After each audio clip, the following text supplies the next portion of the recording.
62 years and the Philippines is now back in the finals. There, Perez secures the rebound. Brownie has it, throws it up, and Gilas, Pilipinas escapes. And they march on to the finals. Ito na kaya ang tamang panahon upang makuha uli ng Pilipinas ang gintong medalya sa larangan ng basketball sa Asian Games?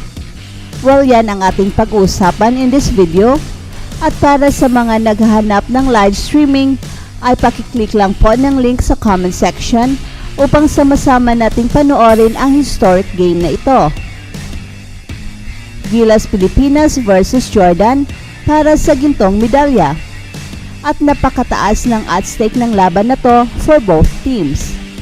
Kung makuha ang panalo ng Gilas, ay ito pa ang unang pagkakataon na makuha natin ang gold medal in 62 years. Buhay pa ang FIBA Hall of Famer na si Carlos "The Big Difference" Loizaga. So one can just imagine kung gaano nakatagal na hindi nag-champion ang Pilipinas sa Asian Games. Kaya sa mga bashers dyan na nagsasabing Asian Games lang yan, don't know their basketball. Kahit ang silver medal ay napakatagal na nating hindi nakuha, kaya kahit matalo ang Gilas sa finals, ay lampas expectation na ang naabot ng Gilas sa Asian Games. Pero in the event na makukuha ng Gilas ang gintong medalya, ay ito na siguro ang pinakamalaking panalo ng Gilas in the recent history. Bigger than our win sa World Cup at mas malaki pa sa panalo natin against Korea sa MOA Arena. Kaya expect a hotly contested game dahil history ang pinaglabanan dito. At kung sino man ang mananalo will be on the record books.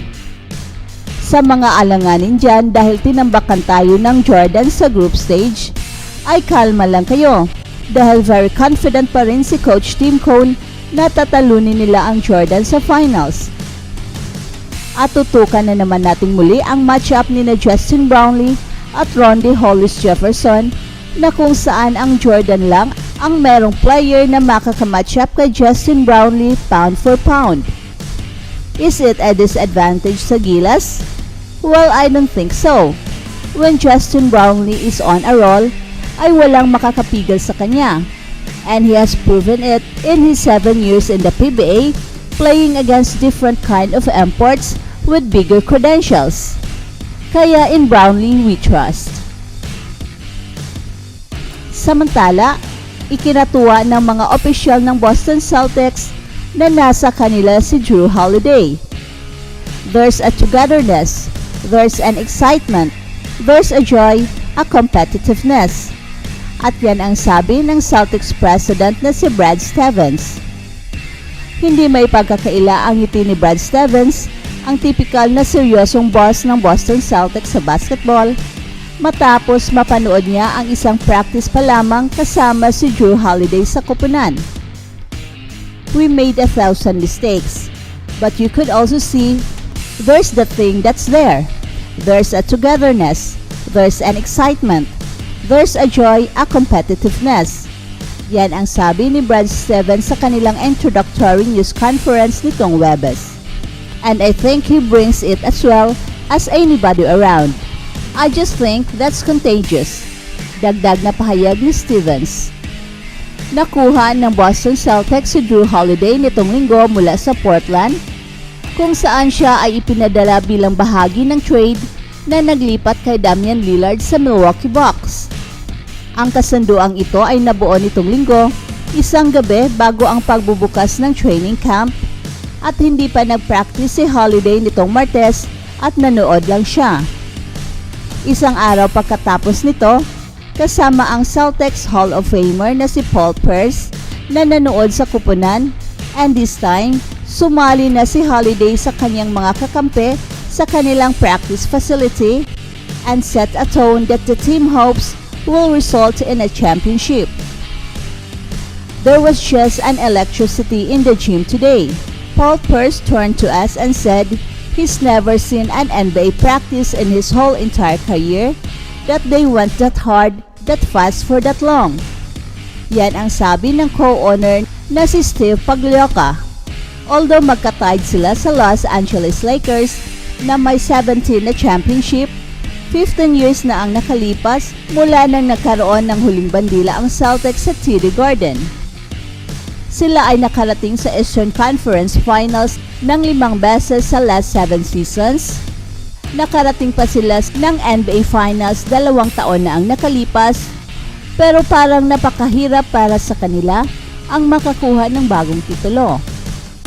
Kaya naman sa off-season, nag-trade si Stevens ng point guard at defensive star na si Marcus Smart para kay Kristaps Porzingis, kung saan nakakuha sila ng all-star big man, pero ibinigay naman nila ang player na emosyonal sa puso ng kupunan. At sa pagdating ni Jrue Holiday, iniisip nila na kanilang napunan ang puwang na yon. Ito ay nagkakahalaga sa kanila ng point guard na si Malcolm Brogdon, ang kasalukuyang 6th Man of the Year ng NBA, at ang forward na si Robert Williams, kasama ang 2 first-round draft picks.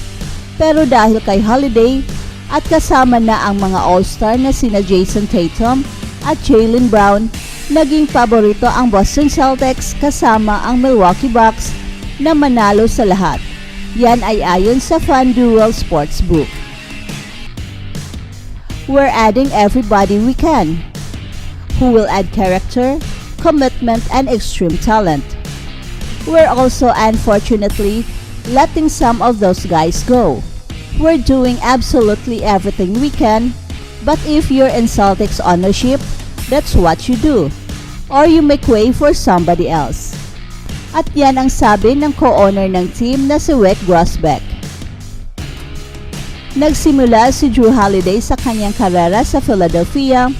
Naglaro siya ng 7 taon sa New Orleans at pagkatapos lumipat siya sa Milwaukee noong 2020-21 kasama si Giannis Antetokounmpo upang magwagi ng NBA Championship sa kanyang unang season doon. At sa sumunod na taon, natalo ng Bucks ang Boston sa 7 laro sa Eastern Conference Semifinals. Ito rin ang nagiging marka sa karera ni Marcus Smart sa Boston. Ang 3 beses na naging member ng All-Defensive Team at 2022 Defensive Player of the Year na minahal ng Boston dahil sa kanyang pagsusumikap sa kanyang kakayahan sa opensa na meron siyang average na 11.5 points at 6.3 assists noong nakaraang taon. At ayon kay Grousbeck, na bukod sa pagiging 2 selection bilang All-Star ni Jrue Holiday, 5 beses din siyang nakapasok sa All-Defensive Team at 3 beses si Holiday na nagwagi ng NBA Teammate of the Year Award.